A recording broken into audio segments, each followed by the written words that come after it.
Joining us on stage, the Executive Director of Solve, Alex Amuyel.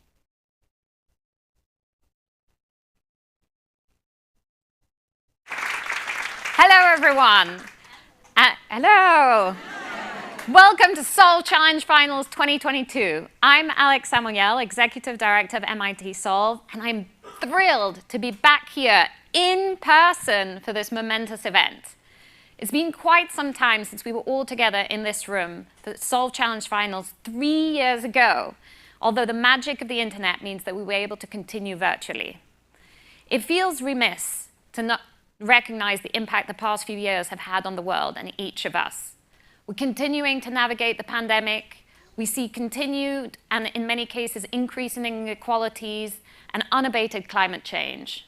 While we are all gathered here to mark the beginning of the UN General Assembly Week, it's unfortunate to say that we're not making progress fast enough towards the UN Sustainable Development Goals, and that we're even backsliding in some of this. Still, I am here today, and I stand in hope. So let's ask on a Sunday, and that really gives me hope because there's incredible innovators in the room, there's incredible funders, there's incredible judges who helped select the teams, and this is what it's about. We started Solve now almost 6 years ago because we know talent and ingenuity are everywhere. In Libya, in Namibia, in Afghanistan, on the Navajo Nation. But opportunity is not equally distributed. So we created Solve, this open innovation marketplace to attract ingenious tech-based social entrepreneurs all around the world who are working on addressing the world's most pressing issues. And we bring together the Solve community, made up of corporations, foundations, impact investors, individuals, MIT faculty, and more, to help support our innovators in what they need to scale. You, the Solve community, has already opened doors, dedicated time, committed funds, championed our Solver teams over the years, and the results are here to prove it. Today, what's so exciting is that the marketplace is live, here in action. You get to connect in person, not via email, not via Zoom, sorry Zoom, we love Zoom. So all I ask is that you make the most of it. Get to know your Solver teams and Indigenous Communities Fellows. Get to know our members and supporters in the breakouts, at lunch, in the reception, and we also have a networking app called Brella. The magic is in the connections you make today that we hope turn into real partnerships that drive lasting transformational impact. And the numbers don't lie. I'm super happy to report that thanks to the Solve community, we have to date selected 268 Solver teams and Indigenous Community Fellows who have directly affected the lives of over 150 million people across the globe. Yay! And when we talk of a marketplace, we've facilitated over 600 partnerships, and we've just crossed yet another milestone that I'm really happy to share. We have now facilitated over $60 million of funding and commitments to our Solver teams and social entrepreneurs worldwide. And that's all thanks to you. Woo! So, why are we here today? Every year, Solve puts out into the world 4 global challenges. And this year, these are the care economy, re-engaging learners, equitable health systems, climate, and in addition, our Indigenous Communities Fellowship, which is now in its 5th year. And innovators all around the world responded. We received over 1,100 applications from 117 countries and narrowed these down to 40 teams. This was no easy feat, and that's more competitive than the MIT undergrad acceptance rate. So, today is the day we finally unveil the 2022 Solver Class and Indigenous Community Fellows to the world, and you get to meet them here first. Thanks to our amazing supporters, there's over $2 million in grant funding up for grabs. The Solver teams and Community Fellows found out they were selected a few weeks ago, and they all receive a minimum of $10,000 from Solve, as well as coaching, mentorship, and connections through our 9-month Solver program. But they do not yet know who has won the additional prize funding, And they're going to find out here today live with you too. So you get to see everyone's reaction. So get excited. But first, we did want to share what happened when my colleague Hala Hannah told them they were selected via video a few weeks ago. So let's watch their reactions. Yeah, sorry.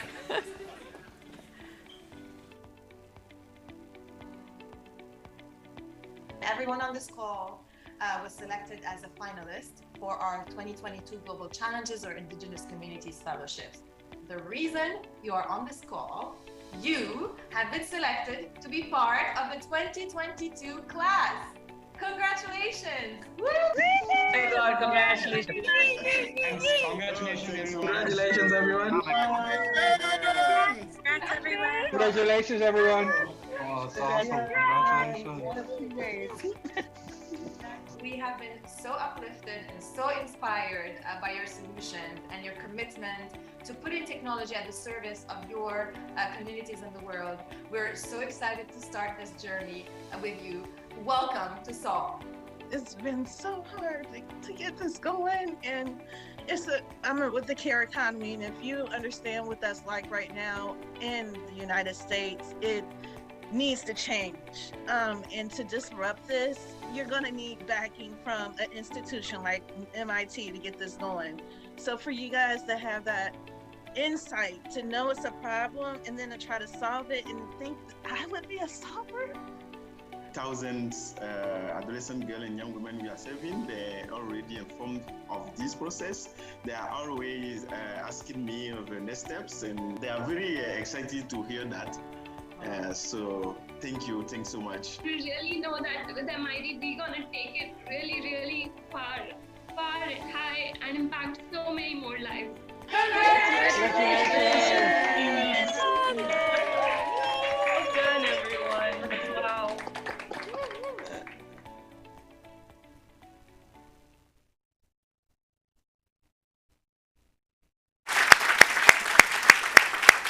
So they're all here today, except one who we didn't get a visa for, unfortunately, but you all get to meet them today, and this is what today is all about.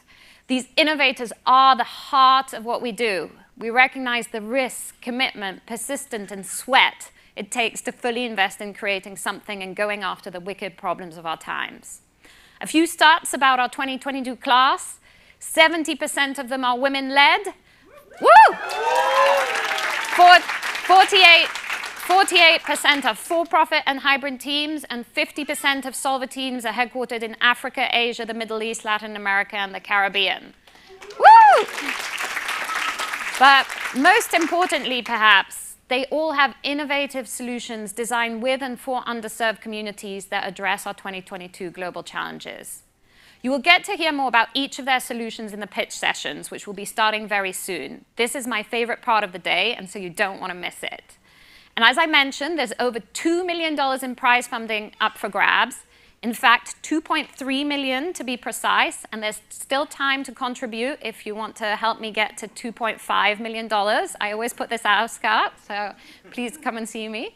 But I want to take a moment to thank our incredible sponsors and prize funders. Without this, none of our work would be possible. So thank you so much to GM, Vodafone Americas Foundation, George Kaiser Family Foundation, Living Proof, HB, Kaufman Foundation, the Morgridge Family Foundation, Heifer International, and many, many more. Thank you.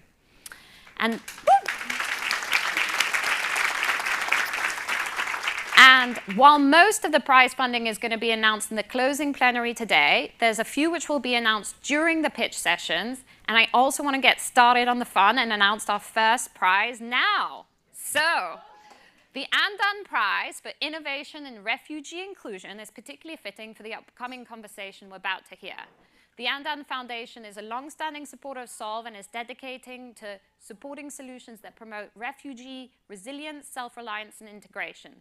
It supports Solver teams through the Andan Prize, which was open to solutions that advance the economic, financial, and political inclusion of refugees. And I'm thrilled to award the Andan Foundation Prize to Earth Enable, Hello World, and SoulShare. Woo!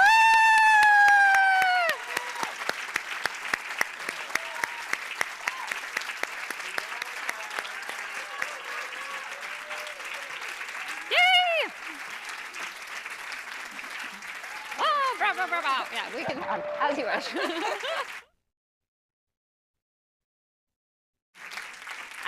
But yeah. Thank you, thank you. Congratulations, and thank you for your work. As the refugee crisis is top of mind, let's continue in this topic with our first conversation of the day, after which you'll get to hear the Solver teams in the pitch sessions. So without further ado, please welcome to the stage David Miliband, President and CEO of the International Rescue Committee, in conversation with Neloufar Hedayat, correspondent and program host for the Doha debates. Thank you.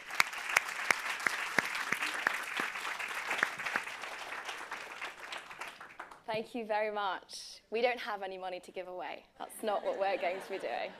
So please don't look at us for that. It's so great to be here with you. The energy in the room has been amazing. We've been watching backstage. There's no one sitting in the front row. I know. It's like a primary school classroom. Everyone's I feel like we're giving assembly. Back of the class. So it's great to have you. Yes, David Miliband and I are going to be having a conversation for about 20 minutes, talking about really the purpose of why you're all here, the work that you do, and the contributions you're planning to make are all going to the people in the world that are probably the most vulnerable and probably the most in need. And I'm hoping David Miliband and I can kind of get to the heart of that. So let's begin, David, by just talking a little bit about what the International Rescue Committee does and why the work is so important.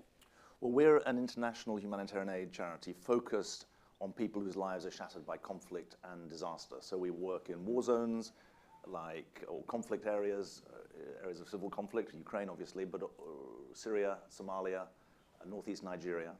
We work with internally displaced people, so refugees within their own country, of whom there are about 55 million around the world today. And obviously we work with refugees as well, people who are in neighboring states. If you read the Western press, you'd think most refugees are in rich countries. Actually, 85% of the world's refugees are in poor countries like Bangladesh or Uganda. They're not in rich countries. And we also complete the work across the arc of crisis by helping resettlement for those lucky few who make it to the US. We're the largest refugee resettlement agency in the US. We work in Germany. And obviously our work has rarely been more important. We were founded by Albert Einstein in the 1930s here in New York. New York is a city that's always historically taken people and given to the world.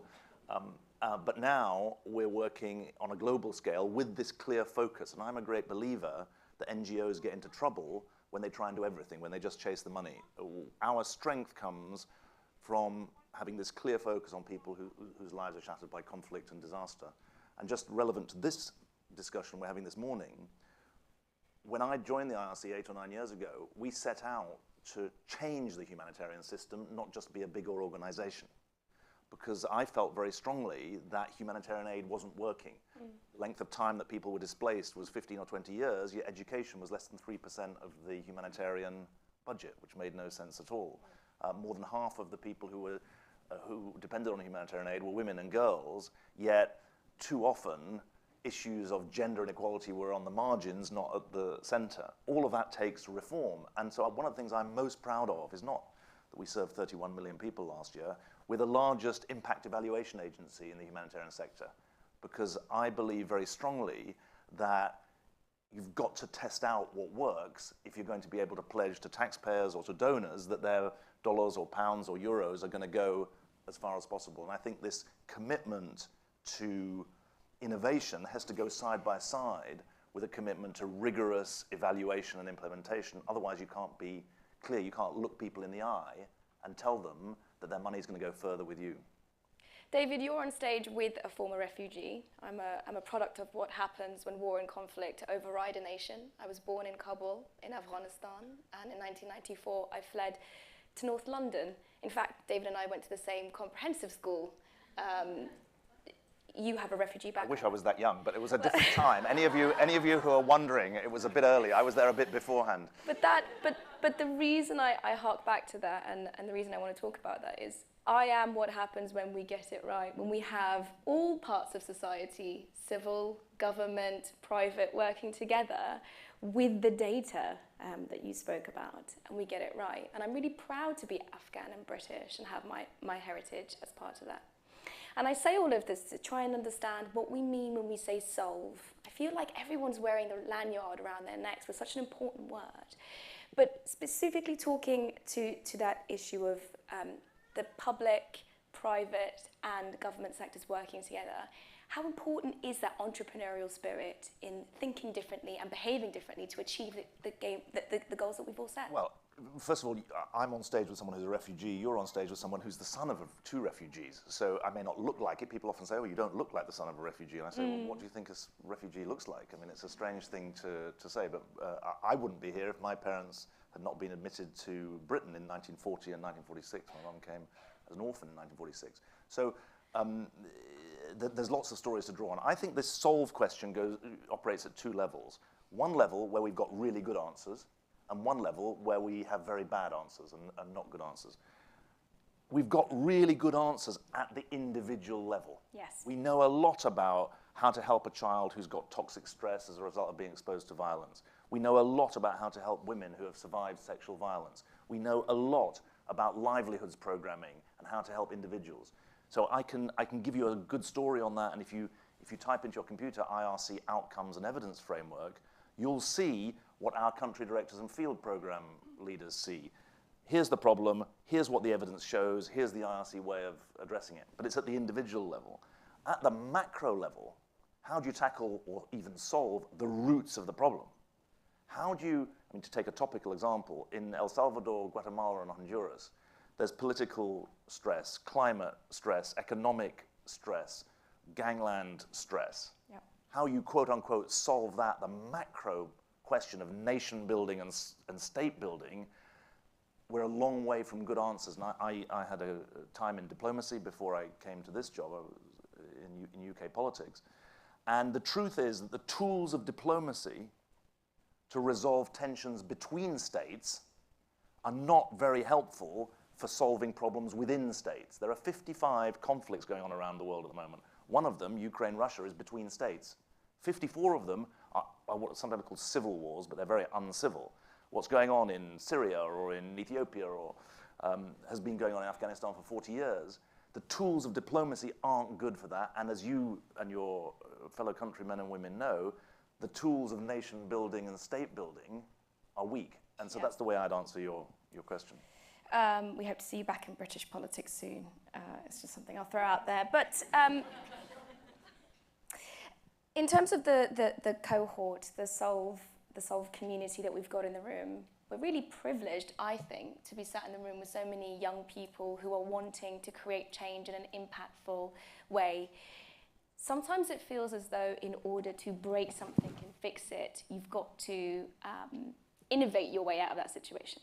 So speaking directly almost to the cohort this year, what advice will you give them from your experience to make sure that the change and the development they're seeking is impactful and lasting? Well, I want to get their advice rather than just give them advice. I'll tell you our experience. One, if you don't look at the people and work with the people and listen to the people, you don't solve the problem. So behavioral science really matters. When we're trying to tackle 80% of under 5 kids who are acutely malnourished get no help from the current UN and other systems. When we're trying to solve that, you've got to get down at the parent level and the kid level. When you look at violence against children and violence against women in the home, massive problems that are not being. So you've got to start with the behavioral science. What are people thinking and doing? Second thing, and I hesitate to say this in this audience because I think some people may react badly, so I'll try and say it in the right way. Don't be obsessed with the technology as providing an answer. Sometimes we'll leave. In the questions that were sent to me beforehand, it sort of said it was almost like innovation and technology were substitutable words. The technology comes later. The technology might be an enabler, but the two examples I've given you, malnutrition and violence in the home, they're not going to be solved by technology. So lesson number 2 is think really hard about what is the goal and what is the enabler. And technology is an enabler, not a goal. Number 3, start really small. Our research and innovation teams, they start with 5 or 10 people. Then they go to 90 or 100 people. Then they go to 300. Then they go to piloting for 3,000. Then they go to scaling. And our solution to the acute malnutrition crisis, which essentially it comes down to, instead of having 2 protocols, one for severe acute malnutrition and one for moderate acute malnutrition, we've developed a combined protocol for severe and moderate acute malnutrition together. Seems obvious, because it's the same disease, but we've done that according to the principles I've just set out. We're now in 52 countries rolling that out. It's the test pilot scale is really important. And the scaling is probably where the governments come in. Because in my experience, governments are very risk averse. And private, we're now a $1.5 billion organization. We were a $400 million organization 10 years ago. 25% of our money comes from the private sector, individuals, companies, foundations. And I always say to them, you're our risk capital, you're our innovation capital, you're our patient capital, you're our flexible capital. And our government donors, they want us to tick a lot of boxes, and we value the support they give us. But if you want to do this innovation, you've got to have the risk appetite and the patience to follow it through. I really value that input, thank you. And in fact, you've led me on to my next question very clearly. I'm a journalist. I don't always just stand on stage talking to important people. I go to the field and see many of the instances you're speaking about. I spent some time in Uganda, David, and saw for myself what it's like for young farmers to try and make it work in the systems that they have. And it's lovely being here in New York and sitting here talking to you with a buffet full of food that we may or may not eat, that might go to waste, sitting in this well-lit, warm space that we all share together. But that's not the case or the reality for so many people in the world. So you mentioned technology not being the goal, but being part of the solution. I want to understand from your perspective how important it is, with the idea of innovation in mind, to think about old ways as well as new, to think about old teachings and you know, we've got so much wealth of knowledge from ancestral knowledge, from land knowledge, from old knowledge. How do we innovate using old systems and adapting it? Well, look, I think, let me just give you a quick example, because the clock is ticking. If you're thinking about climate resilient agriculture, you've got to think about seed technology, but you also have to talk to pastoralists who know the way in which weather patterns have changed and the way in which soils have changed locally. So that's why you know this phrase in humanitarian and development and charitable work, there's often this idea, building capacity. We ban that phrase, building capacity, in the International Rescue Committee. We talk about a marriage of expertise or joining of expertise. There's expertise that comes from having worked in many places over many years and done lots of randomized control trials, and there's expertise that comes from lived experience. And I think that idea that we should be in the business of marrying expertise, marrying maybe is not quite the right word, joining expertise, I think is so much more powerful than this, I've got this capacity and I'm going to help build yours, which I think is very, very wrong. And so that, I think, is the way I'd think. I wouldn't think about it in terms of old and new. I'd think about it in terms of global and comparative and local and historic. We live in changing times, the climate crisis, climate change. I mean, we tried to discuss backstage what we were going to call it, and I still haven't decided what the correct term is. It's one of the biggest problems that we face. Young people today have a less certain future than when I was growing up and when you were growing up. So with the next few minutes that we have, I'd love for you to maybe talk specifically to the Solve cohort this year and try and give them a sense of what the challenges are ahead. Not in terms of the technology or the work that they're doing, but how to brace themselves for the world they're stepping into, David. Well, the biggest problem is not a technological one. And there are problems with the hydrogen economy or with nuclear fusion or with carbon capture and storage. The biggest problem is a collective action problem. Yes. It's a political problem.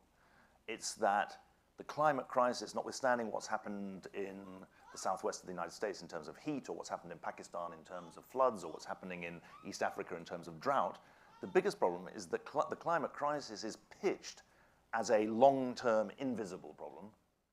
And if you think about the way the world failed to come together over COVID, which was an immediate and visible problem, there's your collective action problem. And my belief about social and economic and political change is that it takes three things.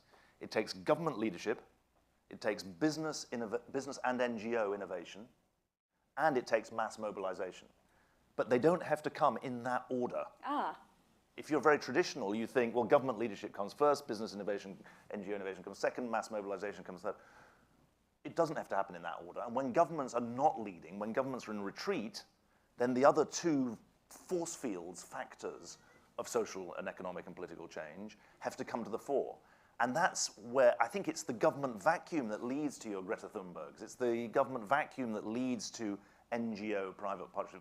The largest early childhood development intervention in a humanitarian setting is not funded by the UN, is not funded by the US government, it's funded by the MacArthur Foundation. They gave $100 million to the IRC and to Sesame Workshop to tackle toxic stress among kids who've been affected by the Syrian civil war. That's an example of the other two legs of the stool, if you like. Well, that's the wrong metaphor. It's the other two factors coming forward at a time when governments are in retreat. And then my theory of the case is that you then try and tempt the governments in behind you or pressure the governments to come in behind you.